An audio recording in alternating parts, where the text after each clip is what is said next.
ஆண்டவராக இயேசு கிறிஸ்துவின் விலையேறப்பெற்ற நாமத்திலே உங்களை யாவருக்கும் அன்பின் நல்வாழ்த்துக்கள் கூறி இந்த நாளின் தியானத்திற்கு உங்களை தயவோடு அழைக்கிறோம். கிறிஸ்துவுக்கு பிரியமானவர்களே, இந்த நாளின் தியானத்திற்காக மத்தேயு 21 அதிகாரம் 22 அதிகாரம் ஆகியவைகளை நீங்கள் வாசிக்கும்படி தயவாய் கேட்டுக்கொள்கிறேன். ஆண்டவருடைய செயலை கண்ட மத குருக்கள், வேதபாரகர், பரிசேயர், சதிசேயர், மத தலைவர்கள் யாவரும் ஆண்டவரிடமாய் வந்து கேள்விக்கணைகளை தொடுக்கிறார்கள். அவரை பார்த்து கேள்வி கேட்கிறார்கள். மண்ணோடுகளாக இருக்கிற நீங்களும் நானும் தேவாதி தேவனுடைய சர்வ வல்லமையுடைய அதிகாரத்தை குறித்து அவர்கள் கேள்வி கேட்கிறார்கள். இங்கே பாருங்கள், பரிசுத்த மத்தேயு எழுதின சுவிசேஷம் 21 அதிகாரம் 23 வசனம். பரிசுத்த மத்தேயு 21:23. அவர் தேவாலயத்தில் வந்து உபதேசம் பண்ணுகையில் பிரதான ஆசாரியர் ஜனத்தின் ஒப்புறம் அவரிடத்தில் வந்து, நீர் எந்த அதிகாரத்தினால் இவைகளை செய்கிறீர் என்று அந்த அதிகாரத்தை உமக்கு கொடுத்தவர் யார் என்று கேட்டார்கள். அருமையானவர்களே, இங்கே அவருடைய கேள்வி ஆண்டவராகிய இயேசு கிறிஸ்துவனுடைய அதிகாரத்தை சார்ந்ததாக இருந்தது. உமக்கு யார் அதிகாரம் கொடுத்தது? உன் அதிகாரம் இல்லாமல் எப்படி வர முடியும்? ஆண்டவர் ஆலயத்தை சுத்திகரிக்கிறார். ஆலய சுத்திகரிப்பு முடிகிறது. ஆண்டவர் அந்த ஆலயத்தை சுத்திகரித்து அவர் என்ன சொல்லுகிறார்? என் வீடு ஜெப வீடு என்று இருக்கிறது என்பதாக சொல்லுகிறார். என்னுடைய வீடு ஜெப வீடு எனப்படும்.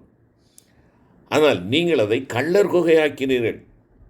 அருமையான கர்த்தருடைய பிள்ளைகளே, ஆண்டவருடைய மூச்சு அவருடைய வீடாக இருந்தது, ஆலயமாக இருந்தது. அது சகல ஜனங்களுக்கும் ஆலயமாக ஜெப வீடாக இருக்க வேண்டும் என்பதுதான் அவருடைய எண்ணம், வாஞ்சை. ஆனால் இங்கே ஆலயத்திலே அநேகருக்கு இடமில்லாத ஒரு சூழ்நிலையை பார்க்கிறோம். மக்கள் இருக்க வேண்டிய இடத்திலே மக்களை கொண்டு வந்து அடைக்கிறார்கள். பிரமதஸ்தர்களுக்கான வழிபாட்டு ஸ்தலமாக ஒரு பகுதியை அவர்கள் பிரித்தெடுக்கிற அந்த இடத்துல அந்த இடம் முழுவதையுமாக வியாபாரிகளும் ஆடுகளும் மாடுகளும் புறாக்களுமாக அங்கே அத்தனையும் இடம்பெற்றிருக்கிறதை நாம் பார்க்கிறோம். காசுக்காரர்கள் இருக்கிறார்கள், புறா விற்கிறவர்கள் இருக்கிறார்கள். அங்கே 4 பிரகாரங்கள் உண்டு ஆலயத்தில். அந்த 4 பிரகாரங்களிலே யூதர் அல்லாதவர்களுக்கான இந்த இடத்துல தான் இவர்களுடைய வியாபார ஸ்தலங்களை அமைத்து கொள்ளுகிறார்கள். ஜெபிக்கும் இடம் வியாபார வீடாக மாற்றப்பட்டு விட்டது.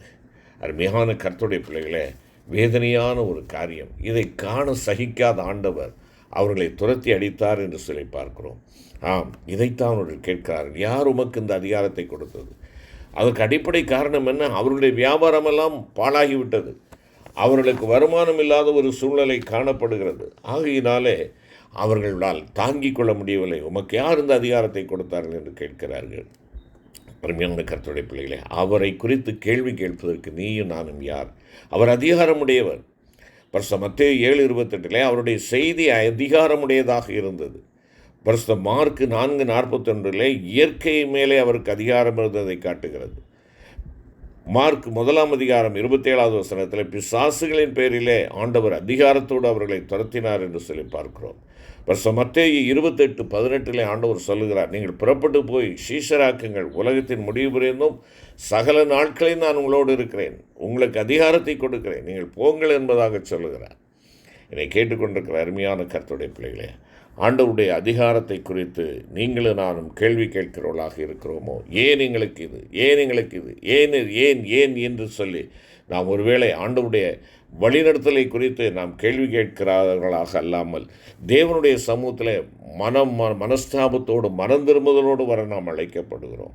இங்கே ஆண்டவருடைய வீடு, என்னுடைய சரீரம் ஆண்டவருடைய வீடு. இந்த சரீரம் இன்று ஆண்டவருக்குரியதாக இருக்கிறதா? இல்லை என்றால் இந்த வீடு அது பாழடைந்து கிடக்கிறதா? இந்த வீட்டிலே மிருகங்களும் பட்சிகளும் பறவைகளும் தான் காணப்படுகிறதா? என் அருமையான சகோதரா சகோதரி, யோசித்துப்பார். வியாபாரம், என்னுடைய வீடு வியாபார ஸ்தலமாக இருக்கிறதா? வியாபாரம் என்று சொல்லுகின்ற பொழுது வெளியரங்கமாய் காணப்படுகின்ற பாவங்கள், கள்ளர் குகை என்று சொல்லுகின்ற பொழுது மறைவாக காணப்பட்ட பாவங்கள். அருமையான கர்த்தருடைய பிள்ளையை, வெளிப்படையான பாவங்களாக இருக்கட்டும், மறைவான பாவங்களாக இருக்கட்டும், அது ஆண்டவருக்கு பிரியமில்லாதது, ஆண்டவர் வெறுக்கின்ற காரியங்கள். இன்று நம்முடைய வாழ்க்கை எப்படிப்பட்டதாக இருக்கிறது? நீங்களும் நானும் அலசி ஆராய்ந்து பார்க்க வேண்டிய ஒரு கேள்வி என்பதை மறந்து போகக்கூடாது. அருமையான கர்த்தருடைய பிள்ளைகளே, அது மாத்திரமல்ல, பரிசுத்த மத்தேயு 22 அதிகாரம் 17 வசனத்திலே பார்ப்போம் என்றால், அவர்கள் அவர்களுடைய 22ஆம் அதிகாரம் 17வது வசனம், உமக்கு எப்படி தோன்றுகிறது? ராயனுக்கு வரி கொடுக்கிறது நியாயமோ அல்லவோ, அதை எங்களுக்கு சொல்லும் என்று கேட்டார்கள். இப்பொழுது ஆண்டவருடைய அதிகாரத்தை பற்றி கேட்டவர்கள் அரசு பற்றிய கேள்விகளை கேட்கிறார்கள், அரசாங்கம் பற்றிய கேள்விகளை கேட்கிறார்கள். ராயனுக்கு வரி கொடுக்கலாமா வேண்டாமா என்பதுதான் அவருடைய கேள்வி. ஆண்டவர் அதற்கு பதில் சொல்லுகிறார், ராயனுடையதை ராயனுக்கும் தேவனுடையதை தேவனுக்கும் நீங்கள் செலுத்துங்கள் என்பதாக சொல்லுகிறார். பிரியமானவர்களே, ஆண்டவரிடத்தில் குற்றம் கண்டுபிடிக்க வேண்டும் என்ற ஒரு நோக்கத்தோடு இந்த கேள்வியை கேட்கிறார்கள். ஆண்டவர் சொல்லுகிறார், அரசனுக்கு கொடுக்க வேண்டிய மரியாதை அரசனுக்கு கொடு, அரசனுக்கு செலுத்த வேண்டிய வரியை அரசனுக்கு செலுத்து, தேவனுக்கு செலுத்த வேண்டிய கனத்தையும் மகிமையையும் காணிக்கையையும் அவருக்கு நீ செலுத்து என்பதாக சொல்லுகிறார். அருமையானவர்களே, இந்த நாளிலே ஆண்டவருடைய சமூகத்திலே இருக்கிற நாம் நம்முடைய ஆண்டவர் நமக்கு கொடுத்த காரியங்களை நிறைவேற்றுகிறவர்களாக நாம் இருக்கிறோமா? கீழ்ப்படுகிறோமா? தேவனுக்குரிய கீழ்ப்படுகிறவர்களாக இருக்கிறோம். தேவனுக்குரியது எது? என்னுடைய சரீரத்தை ஆண்டவருக்கு கொடுத்திருக்கிறோமா? அவருடைய சத்தத்தை கேட்கும்படியாய் நம்முடைய காதுகளை திறந்து வைத்திருக்கிறோமா? என் ஆண்டவருடைய சத்தத்தை கேட்கிற நான் அவருடைய அந்த வார்த்தைக்கு நான் கீழ்ப்படுகிறவனாக நான் இருக்கிறேனா? நான் கீழ்ப்படிய வேண்டும். தேவனுக்கு நான் கீழ்ப்படுகிறேன், தேவனுக்குரிய என்னுடைய கடமைகளை நான் செய்கிறேன், காணிக்கைகளை செலுத்துகிறேன் என்று சொல்லுகிறேன். நீ உன்னுடைய தேசத்திற்குரிய நன்மைகளை நீ தேடும்படியாக தேசத்தின் சட்டத்திட்டங்களுக்கு மதித்து நடக்கிறாயா? அருமையான கர்த்தருடைய பிள்ளைகளை, ஆண்டவர் அதை எதிர்பார்க்கிறார். சகல அதிகாரமும் தேவனால் கொடுக்கப்பட்டிருக்கிறது. ஆகையினாலே உன் அதிகாரிகளுக்காக நீ செவி என்பதாக அல்லவா ஆண்டவர் சொல்லுகிறார். இன்று நான் செபிக்கிறவனாக இருக்கிறேனா? ரோமர் 13:1 அந்த அதிகாரங்களுக்கு கீழ்ப்படிய வேண்டும் என்பதாக சொல்லுகிறார். பரிசுத்த யோவான் 19ஆம் அதிகாரம் 11வது வசனத்திலே அதிகாரம் அனைத்தும் தேவனால் அருளப்படுகிறது என்பதாக அங்கே சொல்லப்பட்டிருக்கிறது.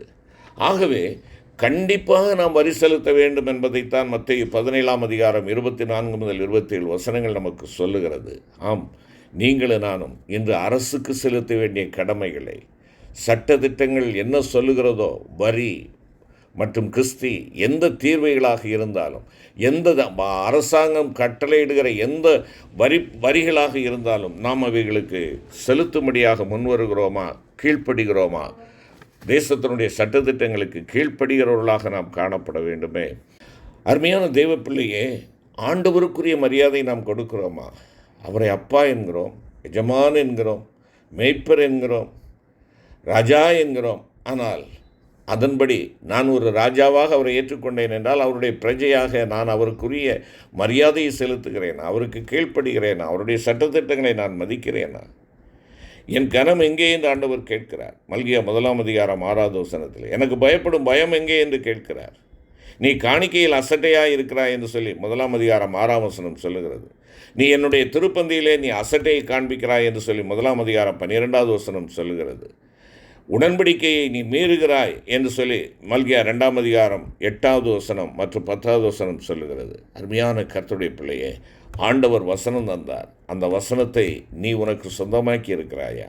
2ஆம் அதிகாரம் 9வது வசனம், வேதத்தை நீ தூரமாக்கி விடுகிறாய், உறவை தூரமாக்கி விட்டாய், நீ துரோகம் செய்கிறாய், சகோதர துரோகம் செய்கிறாய், அசுத்தமான வாழ்ந்து கொண்டிருக்கிறாய் என்று சொல்லி 11வது வசனம் சொல்லுகிறது.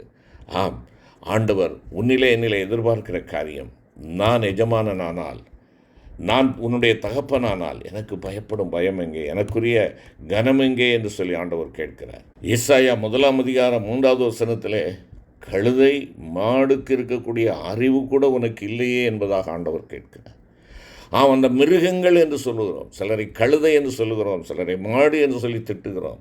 ஆனால் அருமையான கர்த்தருடைய பிள்ளைகளை, அந்த கழுதைக்கும் மாட்டிற்கும் இருக்கக்கூடிய அறிவு எனக்கு ஏன் இல்லை? அவைகள் தங்களுடையவைகளை அறிந்திருக்கின்றனவே, ஏன் எனக்கு அந்த அறிவு இல்லை? என்னை விட்டு நீ ஏன் தூரம் போகிறாய்?